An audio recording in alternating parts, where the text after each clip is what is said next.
नमस्कार, मैं डॉक्टर उमा वडोलिया। आज हम कौटिल्य के अर्थशास्त्र में राज्य के कार्यक्षेत्र एवं राजा के बारे में प्रतिपादित विचारों का अध्ययन कर रहे हैं। बीए पार्ट प्रथम वर्ष कोटा विश्वविद्यालय के राजनीति विज्ञान के प्रथम वर्ष के विद्यार्थियों के लिए यह वीडियो उपयोगी रहेगा। कौटिल्य ने लोक कल्याणकारी राज्य की धारणा प्रस्तुत की है। अर्थशास्त्र में राज्य के कार्यक्षेत्र को अत्यंत विस्तृत माना गया है तथा प्रजा की भौतिक सुरक्षा, लौकिक व पारलौकिक कल्याण के लिए विभिन्न गतिविधियां संपन्न करने को राज्य के आवश्यक कार्यों में स्वीकार किया गया है। इस प्रकार कौटिल्य द्वारा प्रतिपादित राज्य के कार्यों के आयाम सामाजिक, नैतिक, आर्थिक सभी प्रकार के हैं। कौटिल्य द्वारा परिभाषित राज्य के कार्यक्षेत्र के विभिन्न पक्षों को निम्नलिखित रूपों में वर्गीकृत करके अध्ययन किया जा सकता है। पहला है प्रजा का रक्षण। प्रजा की रक्षा को कौटिल्य ने राज्य के प्राथमिक दायित्वों में स्वीकार किया है। कौटिल्य का मत है कि राज्य के अस्तित्व के अभाव में प्रजा में अशांति व असुरक्षा की आशंका विद्यमान थी। मत्स्य न्याय का प्रचलन हो गया था। राज्य की उत्पत्ति मत्स्य न्याय की उस दारुण अवस्था से प्रजा को मुक्ति दिलाने के लिए हुई है। कौटिल्य ने सभी प्रकार के आंतरिक व बाह्य संकटों से प्रजा की रक्षा को राज्य का प्रमुख दायित्व माना है। प्रजा रक्षण के राज्य के दायित्वों को 3 संदर्भों में विवेचित किया है। पहला, राज्य में समाज कंटकों और अपराधियों को समुचित दंड देकर प्रजा को विभिन्न प्रकार के अपराधों और हिंसा से बचाना, प्रजा के जीवन, संपत्ति व सदाचार की रक्षा करना। दूसरा आयाम या संदर्भ है बाह्य आक्रमणों से प्रजा का बचाव करना। इस उद्देश्य की पूर्ति के लिए राज्य की सुरक्षा व्यवस्था को इतना सक्षम बनाना कि शत्रु आक्रमण करके प्रजा को प्राणों या संपत्ति की क्षति न पहुंचा सके। राज्य से ऐसी परिस्थितियां उत्पन्न करने की अपेक्षा की गई है कि बाहरी आक्रमणों का खतरा कम से कम उपस्थित हो। तृतीय संदर्भ है प्राकृतिक आपदाओं जैसे अकाल, बाढ़ आदि से प्रजा को उत्पन्न हुए खतरों का सामना करने के लिए स्थायी व तात्कालिक उपाय करना। कौटिल्य ने प्रजा रक्षण के दायित्वों को महत्वपूर्ण मानते हुए ही शासन को यह परामर्श भी दिया है कि वह यथासंभव युद्धों से बचने का प्रयत्न करे। आवश्यक होने पर दूसरे राज्यों से युद्ध तभी करे जबकि प्रजा की न्यूनतम हानि होने की आशंका हो। यह एक महत्वपूर्ण तथ्य है जो कौटिल्य के अर्थशास्त्र में लिखा गया है, प्रतिपादित किया गया है और यह आज के संदर्भों में एक प्रासंगिक विचार है। दूसरा कार्य है जन कल्याण। कौटिल्य ने राज्य से जनता के कल्याण के विभिन्न पक्षों से संबंधित गतिविधियों को निरंतर संचालित करने की अपेक्षा की है। कौटिल्य ने जहाँ राज्य के अस्तित्व की सैद्धांतिक व्याख्या में यह स्पष्ट किया है कि राज्य जनता के लौकिक एवं पारलौकिक कल्याण के लिए ही अस्तित्व में है, वहीं उसने राज्य द्वारा किए जाने वाले योग्य कार्यों की एक विस्तृत सूची प्रस्तुत करके राज्य के लोक कल्याणकारी स्वरूप को भलीभांति स्पष्ट कर दिया है। कौटिल्य ने वृद्धों, महिलाओं, बालकों, अनाथों की हर संभव सहायता करने को राज्य का दायित्व माना है। राज्य की लोक कल्याणकारी गतिविधियों की विस्तृत सूची में कौटिल्य जन साधारण के लिए मनोरंजन आदि की व्यवस्था, वनों को साफ कर कृषि के लिए उपयोगी भूमि के विस्तार, राज्य में समुचित सिंचाई की व्यवस्था, अकाल, बाढ़, महामारी की स्थितियों में जनता की सहायता के लिए आवश्यक उपाय करने, जनता के नैतिक उत्थान के लिए मद्य निषेध लागू करने आदि को सम्मिलित करते हैं। कौटिल्य ने विद्वानों और बौद्धिक कार्यों में लगे हुए व्यक्तियों के जीवन निर्वाह की व्यवस्था करने के लिए राज्य को उत्तरदायी माना है। उन्होंने राज्य से यह अपेक्षा की है कि वह ऐसे सब लोगों के भरण पोषण की उपयुक्त व्यवस्था करे जिनके पास जीवन निर्वाह के साधन उपलब्ध नहीं हैं। कौटिल्य ने प्रजा के स्वास्थ्य की रक्षा के लिए राज्य से औषधालयों के संचालन, सफाई की उपयुक्त व्यवस्था बनाए रखने की अपेक्षा की है। कौटिल्य ने पर्यावरण की रक्षा के लिए राज्य को वन लगाने, उद्यान विकसित करने, जलाशयों की स्वच्छता की व्यवस्था करने का परामर्श दिया है। उद्यान व वनों के विस्तार में कौटिल्य ने जनता से सहयोग लिया जाना भी उचित माना है। यह कहा गया है कि वन एवं उद्यान लगाने के लिए यदि कोई व्यक्ति इच्छुक हो तो उसे राज्य द्वारा भूमि आवंटित की जानी चाहिए, वृक्ष उपलब्ध कराए जाने चाहिए। कौटिल्य ने जनता के आवागमन को सुविधाजनक बनाने के लिए सड़कों, जल मार्गों आदि का निर्माण करवाना, नदियों पर पुल बनवाना राज्य का दायित्व माना है। प्रजा के आवास की व्यवस्था करने को भी कौटिल्य ने राज्य का दायित्व माना है और अर्थशास्त्र में कहा गया है कि राज्य को शिक्षकों, राज्य कर्मचारियों, चिकित्सकों, प्रजा के अन्य वर्गों को भूमि आवंटित करनी चाहिए।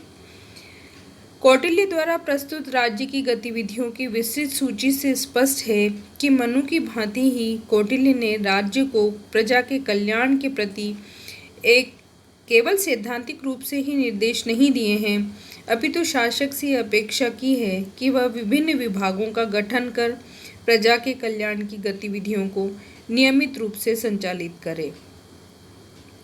कौटिल्य ने अरस्तु की भांति वितरणात्मक न्याय को राज्य का दायित्व बनाकर राज्य की लोक कल्याणकारी प्रकृति को भली भांति स्पष्ट किया है।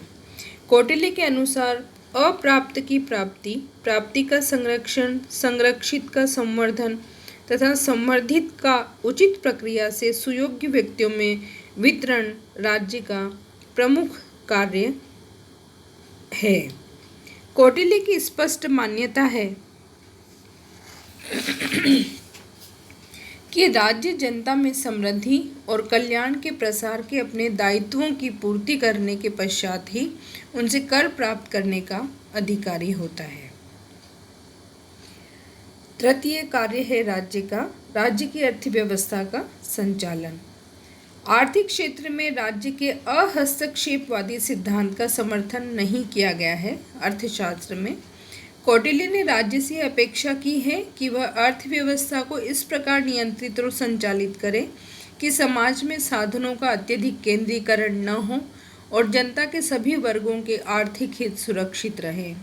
कौटिल्य ने राज्य को विभिन्न व्यवसायों और व्यवसायों में लगे हुए लोगों की गतिविधियों पर नियंत्रण करने, उत्पादित वस्तुओं का मूल्य निर्धारित करने, किसी विशेष वाणिज्य या व्यवसाय में किसी व्यापारी के एकाधिकार को समाप्त करने के माध्यम से अर्थव्यवस्था पर प्रभावशाली नियंत्रण रखने का परामर्श दिया है। कौटिल्य ने राज्य से एक ऐसी वाणिज्यिक नीति बनाने की अपेक्षा की है जिसके द्वारा राज्य में व्यापार वाणिज्य का प्रसार हो, जनता की आवश्यकता की वस्तुएं प्रचुर मात्रा में उपलब्ध हों, जनता को किसी भी वस्तु के अभाव का सामना न करना पड़े। कौटिल्य ने राजा से ऐसी कर व्यवस्था को अपनाने की अपेक्षा की है जिससे कि व्यापारियों में उत्पादन की प्रेरणा बनी रहे, अनुचित लाभ भी प्राप्त न हो। इसी प्रकार कौटिल्य ने राजा को यह परामर्श दिया है कि वह समुचित उपायों के द्वारा यह निरंतर देखता रहे कि व्यापारियों व्यावसायिकों द्वारा प्रजा का किसी भी प्रकार से शोषण नहीं किया जा सके। कृषि की उन्नति और कृषकों की दशा में सुधार को राज्य का दायित्व माना गया है। कौटिल्य के अनुसार राज्य को सिंचाई की समुचित व्यवस्था करनी चाहिए। कृषकों की आवश्यकता के अनुसार उन्हें पशु, बीज, धन आदि की सहायता प्रदान करने का प्रयत्न करना चाहिए। कृषि भूमि पर स्वामित्व के संबंध में कौटिल्य का दृष्टिकोण प्रगतिशील है। कौटिल्य की मान्यता है कि कृषि भूमि पर स्वामित्व उस व्यक्ति का होना चाहिए जो स्वयं खेती करता है। उन्होंने कहा है कि जो व्यक्ति स्वयं खेती न करे या अन्य किसी से खेती कराए, उससे राज्य को भूमि छीनकर ऐसे भूमिहीनों में बांट देनी चाहिए जो स्वयं खेती कर सकते हों। अगला कार्य है न्याय व्यवस्था का संचालन। कौटिल्य ने न्याय को राज्य का एक अनिवार्य दायित्व माना है। उनके अनुसार राज्य की उत्पत्ति ही न्याय की स्थापना के लिए हुई है। कौटिल्य ने अरस्तु की भांति न्याय के दो पक्ष स्वीकार किए हैं, विवरणात्मक न्याय और सुधारात्मक न्याय। वितरणात्मक न्याय कौटिल्य के मत में राज्य का सकारात्मक दायित्व है। इस दायित्व की पूर्ति के द्वारा राज्य यह सुनिश्चित करता है कि प्रजा का कोई भी वर्ग अभावग्रस्त नहीं हो। समाज में साधनों का वितरण न्याय और औचित्य के सिद्धांतों के अनुसार हो। सुधारात्मक न्याय के अंतर्गत कौटिल्य ने राज्य पर यह दायित्व डाला है कि वह कानूनों के उल्लंघन द्वारा प्रजा के अधिकारों का अतिक्रमण करने वाले व्यक्तियों को समुचित दंड देकर प्रजा के विभिन्न वर्गों के मध्य किसी प्रकार के प्रश्न पर मतभेद या विवाद हो जाने पर समुचित निपटान करके प्रजा के अधिकारों को सुरक्षा प्रदान करे। कौटिल्य ने राज्य से न्यायपालिका को संगठित स्वरूप प्रदान करने की अपेक्षा की है। न्यायिक कार्य का संपादन स्थापित विधि और प्रक्रिया के अनुसार किया जाना सुनिश्चित किया है। कौटिल्य के अनुसार राज्य न्याय को सुनिश्चित करने के अपने दायित्वों की पूर्ति नहीं करता तो समाज में असुरक्षा और आशंका का बोलबाला हो जाता है। कौटिल्य ने शासक को न्यायिक शक्ति का अत्यंत सतर्कतापूर्वक प्रयोग करने का परामर्श दिया है।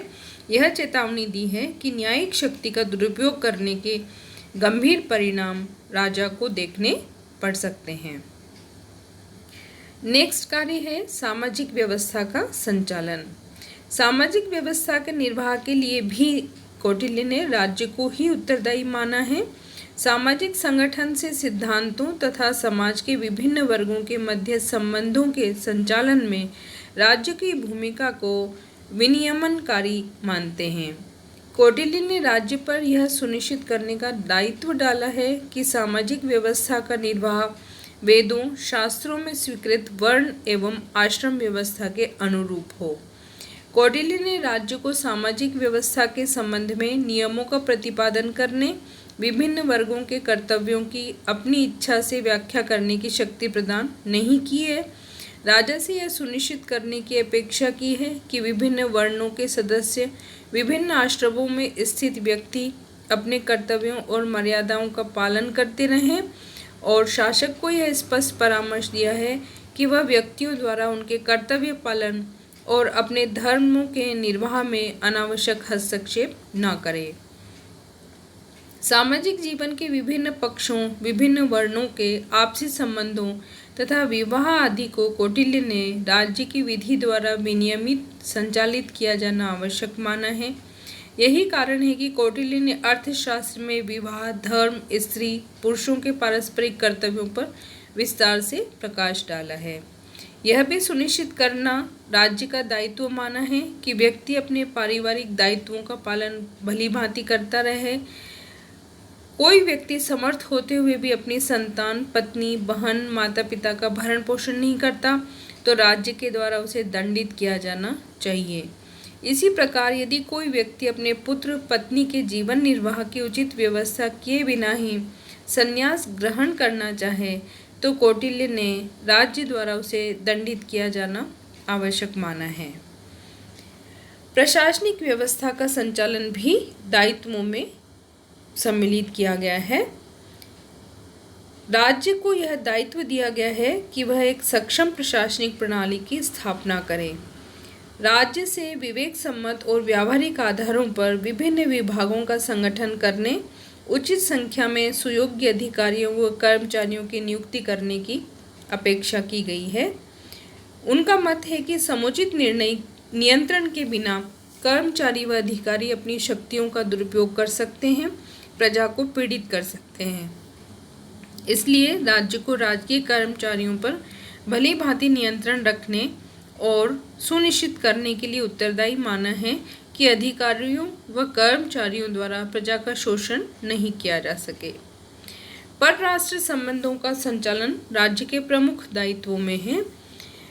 अंतर्राज्यीय संबंधों के संचालन में शासक कुशलता और दूरदर्शिता का परिचय नहीं देता तो राज्य की सुरक्षा के समक्ष गंभीर खतरे उपस्थित होते हैं।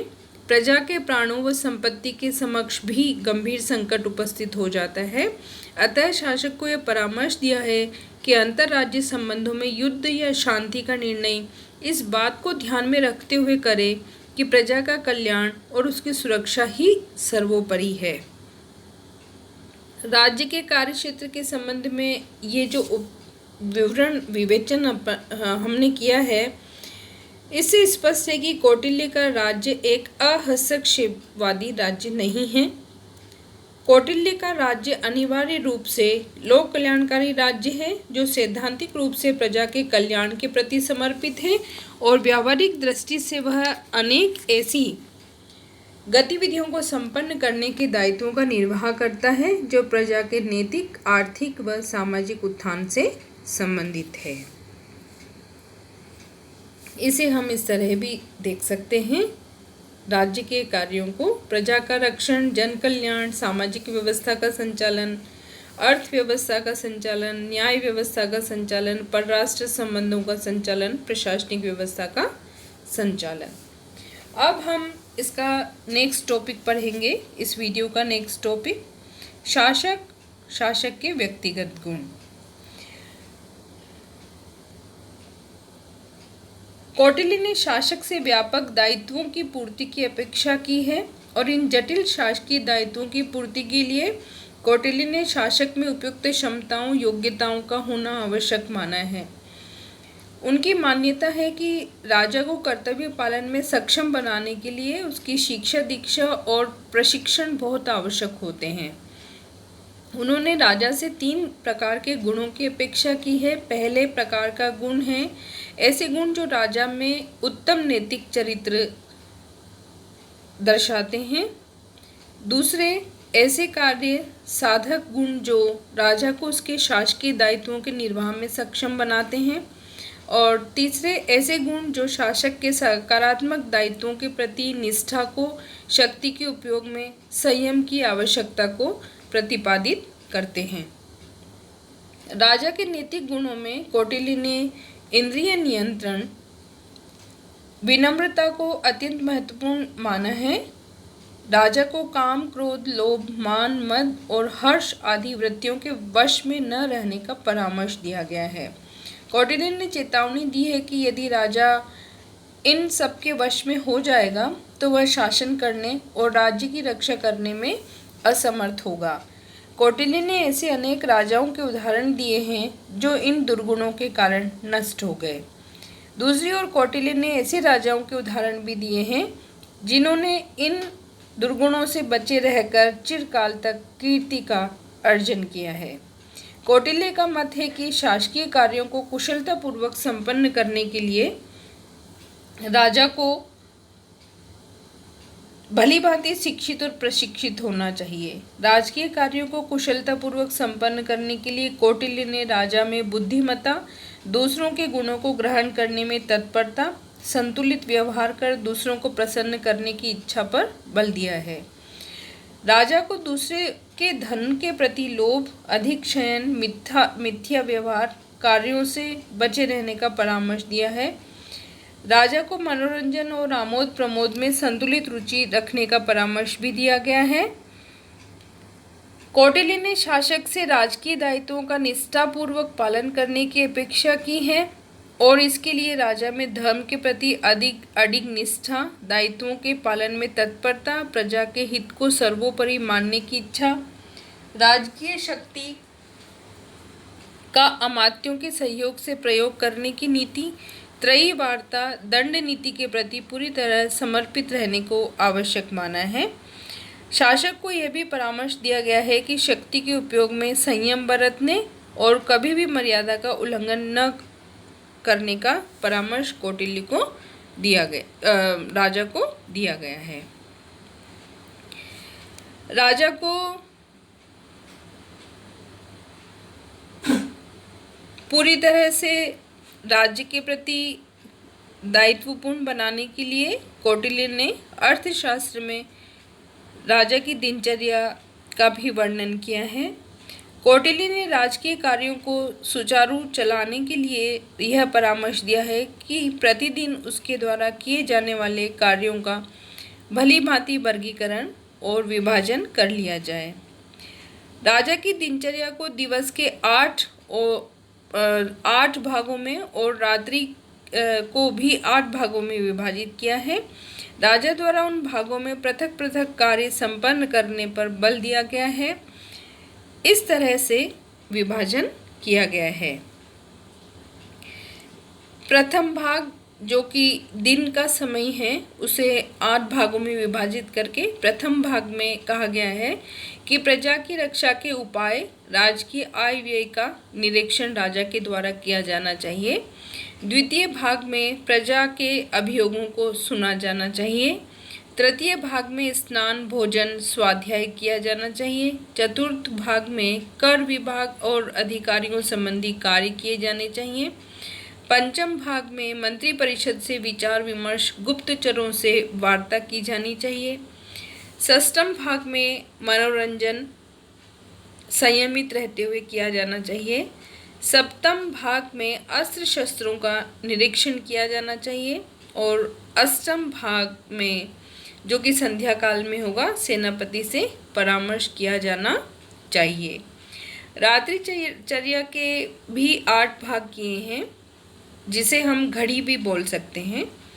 रात्रि चर्या का जो प्रथम घड़ी है वह उसमें राजा को गुप्तचरों से चर्चा करनी चाहिए। अपनी जो गुप्त सूचनाएं हैं उनको प्राप्त करना चाहिए। द्वितीय घड़ी में स्नान, भोजन और स्वाध्याय राजा के द्वारा किया जाना चाहिए। तृतीय घड़ी में गायन और वादन करके अपना मनोरंजन किया जाना चाहिए। चतुर्थ घड़ी में निद्रा लिया जाना चाहिए। पंचम घड़ी में भी निद्रा लेना आवश्यक माना है। षष्ठम घड़ी दिन के कार्यक्रम पर विचार करने के लिए बताई गई है। सप्तम घड़ी गुप्तचरों से पुनः परामर्श किया जाना चाहिए। अष्टम घड़ी में आचार्यों, पुरोहितों से भेंट और उनका सम्मान किया जाना चाहिए। उन्होंने राजा को यह भी परामर्श दिया है कि प्रातः गाय की परिक्रमा करके अपनी दिनचर्या को राजा प्रारंभ करे।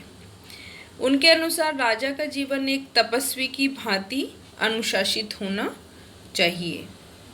व्यावहारिक दृष्टिकोण अपनाते हुए यह स्पष्ट किया है कि दिवस और रात्रि के विभिन्न भागों में राजा द्वारा किए जाने वाले कार्यों की प्रस्तावित रूपरेखा सामान्य निर्देशक सिद्धांतों की प्रकृति की है।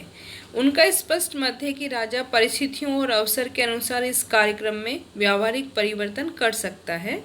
कौटिल्य ने राजा को दिवस व रात्रि के कार्यक्रम के निर्धारण में व्यावहारिक परिवर्तनों का परामर्श देते हुए ये अपेक्षा की है कि वह आलस्यवश अपने कार्यों को किसी दूसरे व्यक्ति को न सौंपे।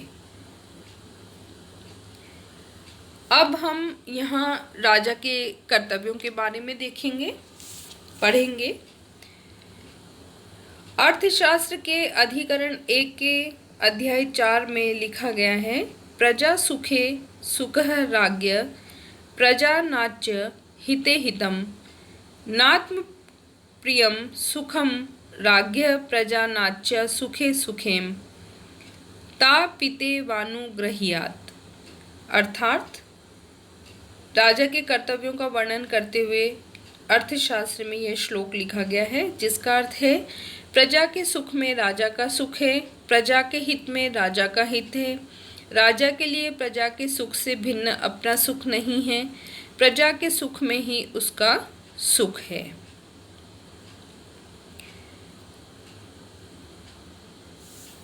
राजा के कर्तव्य जैसे पिता पुत्र का ध्यान रखता है, वैसे ही राजा के द्वारा प्रजा का ध्यान रखा जाना चाहिए। इस सामान्य धारणा के प्रतिपादन के साथ साथ कौटिल्य ने कर्तव्यों का विशद विवेचन भी अर्थशास्त्र में कर दिया है, जो इस तरह है। पहला है वर्णाश्रम धर्म को बनाए रखना। राजा का प्रमुख कर्तव्य माना गया है और सभी प्राणियों को अपने धर्म से विचलित न होने देना, क्योंकि जिस राजा की प्रजा आर्य मर्यादा के आधार पर व्यवस्थित रहती है, जो वर्ण और आश्रम के नियमों का पालन करती है, जो त्रयी यानी 3 वेद द्वारा निहित विधान से रक्षित रहती है। वह प्रजा सदैव प्रसन्न रहती है और उसका कभी भी नाश नहीं होता। इसलिए राजा को यह दायित्व दिया गया है कि वह समाज में वर्णाश्रम और धर्म को बनाए रखे। द्वितीय दायित्व है दंड की व्यवस्था करना। उनके अनुसार दंड अप्राप्त वस्तु को प्राप्त कराता है, प्राप्त की हुई वस्तु की रक्षा करता है और रक्षित वस्तु को बढ़ाता है, बढ़ी हुई वस्तु को उपयोग करता है। समाज और सामाजिक व्यवहार दंड पर ही निर्भर करते हैं, इसलिए दंड की व्यवस्था महत्वपूर्ण है। किंतु इस संबंध में स्वामी को इसका ध्यान रखना चाहिए कि दंड न तो आवश्यकता और औचित्य से अधिक हो और न ही कम हो। यथोचित दंड देने वाला राजा ही पूज्य होता है। समुचित दंड ही प्रजा को धर्म, अर्थ, काम से परिपूर्ण करता है। यदि काम, क्रोध या अज्ञानवश दंड दिया जाए तो जन साधारण की कौन कहे, वानप्रस्थ और सन्यासी तक शुद्ध हो जाते हैं। यदि दंड का उचित प्रयोग नहीं होता तो बलवान मनुष्य निर्बलों को वैसे ही खा जाते हैं जैसे बड़ी मछली छोटी मछली को। तृतीय दायित्व है आय व्यय संबंधी कार्य देखना। राजा को पूरा हिसाब और प्रबंध रखना चाहिए। यह कार्य समाहर्ता के द्वारा किया जाना चाहिए, जो कि राजा का विश्वास पात्र भी हो। नेक्स्ट दायित्व है नियुक्ति संबंधी कार्य। राजा को अमात्य, सेनापति, प्रमुख कर्मचारियों की नियुक्ति की जानी चाहिए योग्यता अनुसार, और सभी कर्मचारियों के कार्यों का निरीक्षण भी करना चाहिए। श्रेष्ठ कार्य करने वाले कर्मचारियों की पदोन्नति और उनका सम्मान भी राजा के द्वारा किया जाना चाहिए, जो कि योग्यताओं के आधार पर हो। लोकहित, सामाजिक कल्याण संबंधी कार्य या दायित्व भी राजा को दिए गए हैं। इसके अंतर्गत राजा के द्वारा दान देना, अनाथ, वृद्ध, असहाय लोगों के पालन पोषण की व्यवस्था करना, गर्भवती स्त्रियों की उचित व्यवस्था करना, बच्चों का भरण पोषण करना, किसान खेती न कर सकते हों तो उनकी जमीन लेकर दूसरे किसानों को देना, कृषि के लिए बांध बनाना, जल मार्ग, स्थल मार्ग, बाजार, जलाशय बनाना, दुर्भिक्ष के समय जनता की सहायता करना, आवश्यक होने पर उन्हें धनवानों पर अधिक कर लगाकर धन गरीबों को बांटना, खदानें, वस्तुओं का निर्माण, जंगलों में इमारती लकड़ी, हाथियों को प्राप्त करना तथा अच्छी नस्ल के जानवरों को पैदा करने का प्रबंध भी राज्य के द्वारा किया जाना चाहिए। राजा के लोकहित और समाज कल्याण संबंधी इन कार्यों के उल्लेख में कौटिल्य की दूरदर्शिता झलकती है। युद्ध करना भी राजा का दायित्व है। कौटिल्य के अनुसार युद्ध करना राज्य का एक प्रमुख कार्य है। अर्थशास्त्र का केंद्र एक ऐसा विजिगीषु राजा है जिसका उद्देश्य निरंतर नई भूमि प्राप्त करके अपने क्षेत्र में वृद्धि करना है। कौटिल्य राज्य के सभी आर्थिक और अन्य संस्थाओं की महत्ता इसी मापदंड से निश्चित करता है कि ये राज्य को किस सीमा तक सफल युद्ध के लिए तैयार करती है। नई भूमि प्राप्त करना अर्थशास्त्र का इतना प्रमुख विषय है कि अर्थशास्त्र के 15 अधिकरणों में से 9 अधिकरण प्रत्यक्ष या परोक्ष रूप से युद्ध से ही संबंध रखते हैं। कौटिल्य ने राजा को यह परामर्श दिया है कि ये सभी दायित्व लोकहित की भावना से किए जाने चाहिए।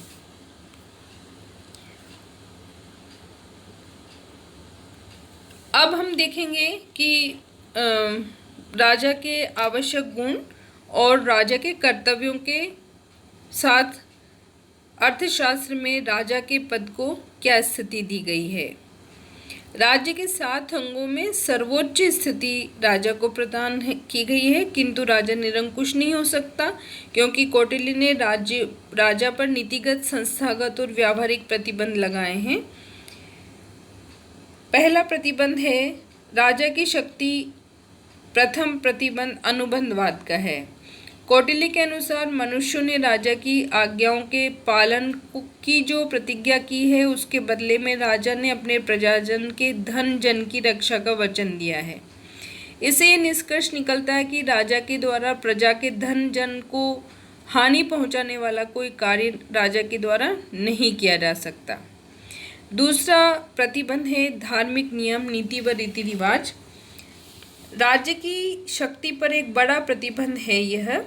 कौटिल्य ने शासक को सभी परिस्थितियों में धर्म के अधीन रहने का परामर्श दिया है।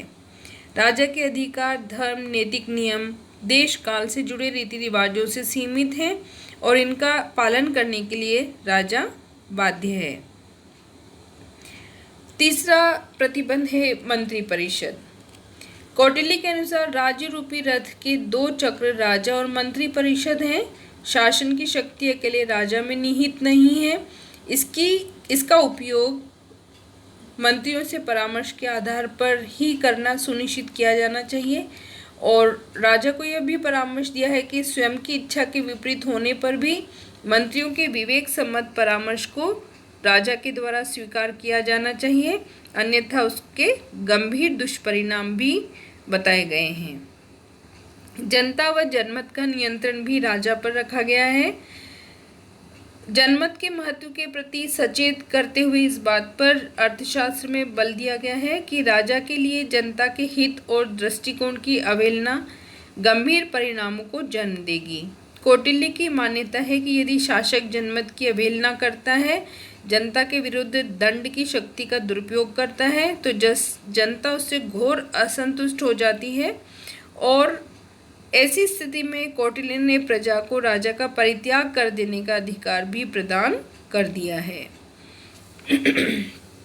राजा का व्यक्तित्व, शिक्षा व प्रशिक्षण भी राजपद को निरंकुश नहीं होने दे सकते।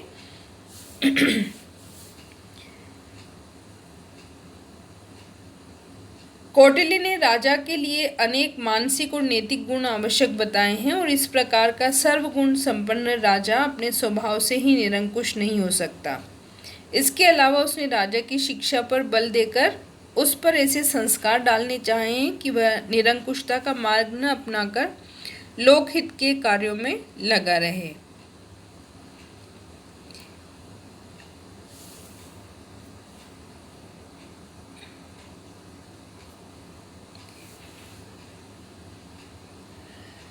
डॉक्टर सोलेटोर ने लिखा है कि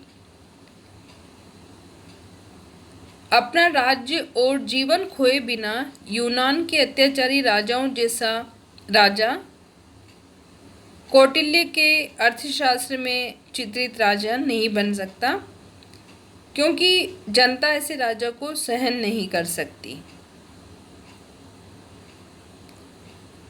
इसी तथ्य से यह स्पष्ट हो जाता है कि अर्थशास्त्र में राजा को जनता के कल्याण के लिए नियुक्त किया गया है और वह निरंकुश नहीं हो सकता। अब हम अगले वीडियो में फिर मिलेंगे। तब तक के लिए आप स्वस्थ रहिए, मस्त रहिए। धन्यवाद।